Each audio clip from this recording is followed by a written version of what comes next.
di jalan Allah. Ini Masjid Enam Syuhada lagi dikunjungi sama Ketua Hilmi.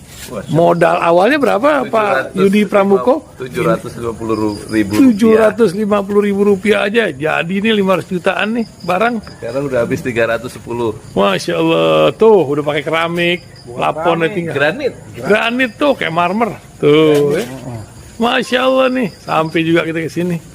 Masjid Enam Syuhada, ngapa namanya Masjid Enam Syuhada, Ya, Pak Yudi? kita mau mendokumentasikan perjuangan dakwah nama anak muda pengawal Habib Rizik Syihab itu. Masya Allah. Yang dibunuh sama orang jahat di kilometer 50. Kilometer 50 ya. Itu kan simbol memperjuangkan dakwah itu kita harus memberikan segalanya untuk Islam kan ya. Untuk Masya dakwah Islam. Allah. Dan nama anak muda itulah yang sudah memberikan segalanya untuk Islam. Masya Allah. Apa nanti nama pemuda itu ada juga di sini mungkin diterapkan? Mungkin namanya 6 syuhada. 6 syuhada Iya, itu, 6 syuhada dipasang di sini, 6 syuhada.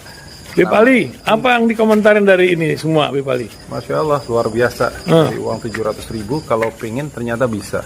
Bisa. Allah kirim. Tuh, bisa. Ya, dengan Masya. dengan masuk satu gang kecil, tapi Bapak ini luar biasa. Kecil tuh. Oh, Masya Allah ya. Satu call aja. Masya Allah. Perjuangan Pak Yudi Pramuko, YouTuber sejagat paling tua. Tertua di semesta. Tertua di semesta. Masya Allah. Tukang donat. Tukang donat. Tukang donat dari Paru. Ini saya laporkan dari lapangan ini, langsung dari Masjid Enam Syuhada. Masya Allah. Dan ini dia. Dalam lihat ah. Tuh, lihat tuh masjidnya. Tuh imamnya di situ tuh. Malam-malam lagi kita. Masya Allah. Masih kurang nih. Atapnya katanya transfer aja. Assalamualaikum warahmatullahi wabarakatuh. Ini ada pernyataan yang tajam dari Maki ya, yang menilai pernyataan ngapain pamer OTT dari Luhut itu bentuk ya intervensi Luhut sebenarnya ke KPK ya. Ditulis oleh Arif Ihsanuddin ya, Rabu 19 Juli hari ini. Ini siapa ini? Bonyamin Saiman. Yang utuh adalah Tommy Saputra. Detik Sumut.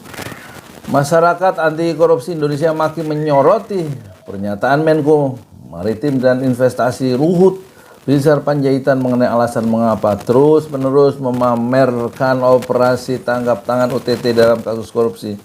Menurut Maki, Luhut telah melakukan intervensi terhadap Komisi Pemberantasan Korupsi atau KPK.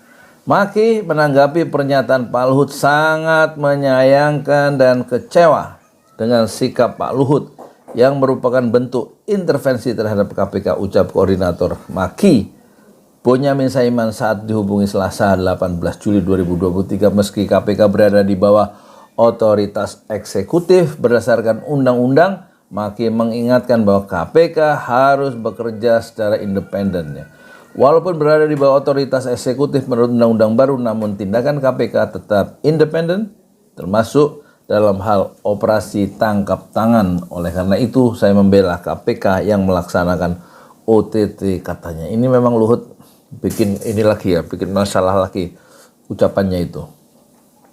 Kejadian seperti ini tidak boleh terulang lagi. Pak Luhut harus mencabut kata-kata yang menghina operasi tangkap tangan. Benyamin juga meminta agar Ketua KPK Firly Bahuri tetap teguh dan tidak terpengaruh oleh intervensi dari pihak manapun. KPK harus tetap melakukan OTT jika ada orang atau ada pejabat yang terlibat dalam kasus korupsi, ya, kata Bonyamin. Pak Firly harus bersikap tegas dan tidak dapat diintervensi oleh siapapun dalam menjalankan tindakan hukum termasuk OTT. Kenapa sih anti dengan OTT Pak Luhut itu ya? Dan tetap melaksanakan OTT jika ada orang yang terlibat dalam kasus korupsi seperti suap dan gratifikasi.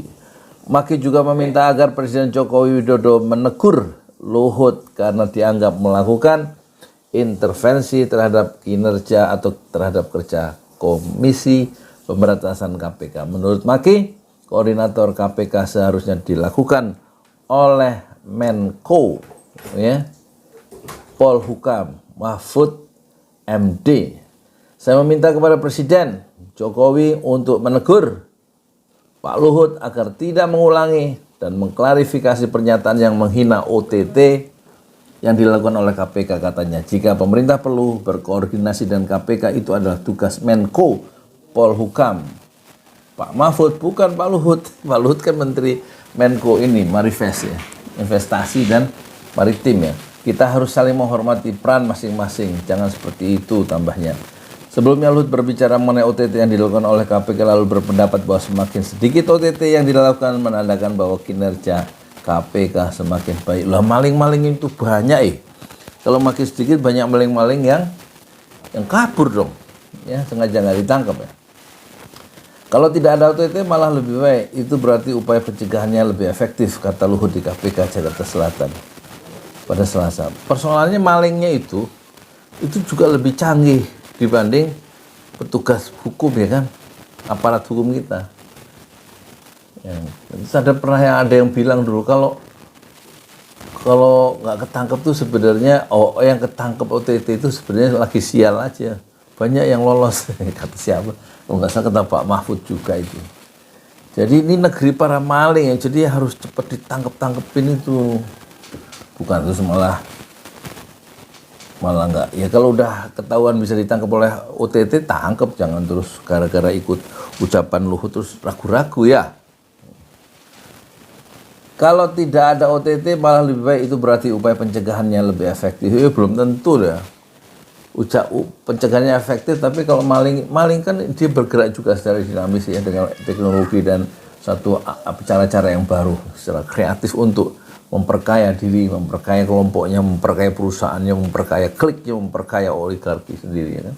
Hingga saat ini KPK baru melakukan 3 kali OTT. Luhut menyambut baik sistem penegakan hukum yang sedang berlangsung di KPK. Dia merasa heran bahwa penindakan korupsi di Indonesia masih dipamerkan dengan banyaknya kegiatan operasi tangkap tangan. Wah heran.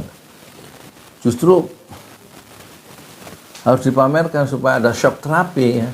Kalau dalam Islam itu Imam Syafi'i itu punya pendapat orang yang mencuri dengan sengaja barang yang disembunyikan itu harus dipotong tangan kanannya ya. Kalau nisabnya itu jumlah barang yang dicuri itu 1/4 dinar atau 600.000 kira-kira. 1 dinar emas kan kursinya 2 jutaan ya. Jadi kalau barang yang dicuri minimal 500.000 atau 600.000 itu tangan kanannya harus dipotong. Dalam Islam ini ya. Terus dikemanakan tangan yang sudah dipotong ini menurut pengadilan? Itu menurut Imam Syafi'i harus dikalungkan ke leher orang yang nyuri itu. Jadi dipamerkan betul untuk memberikan shock terapi terhadap pencuri itu. OTT itu bagian dari shock terapi kan.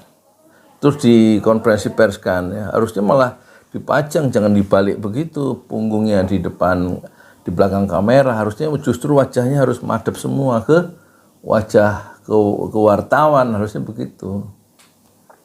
Harusnya kok pejabat yang maling-maling justru wajahnya ditutupi, suruh madep ke belakang, tapi Jumhur Habib Rizik yang lawan-lawan politik disorot di kamera, terbalik itu.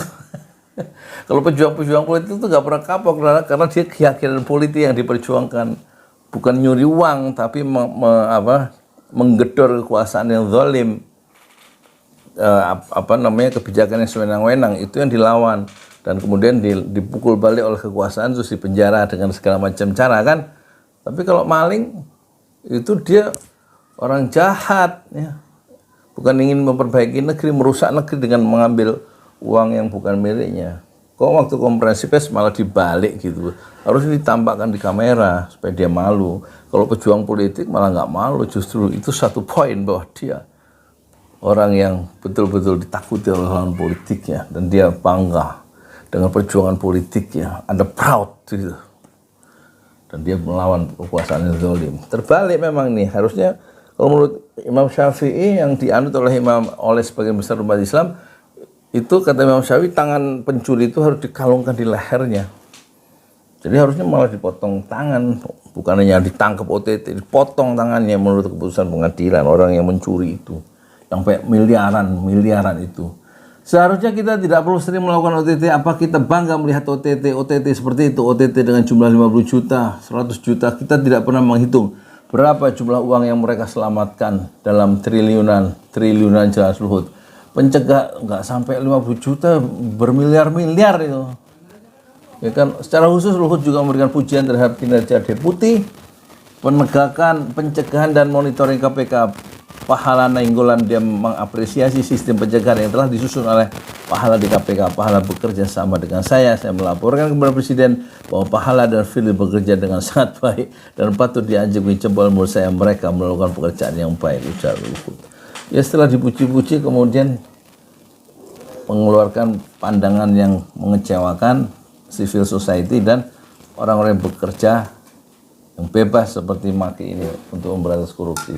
Setelah memuji Firly dan orang KPK, kemudian dia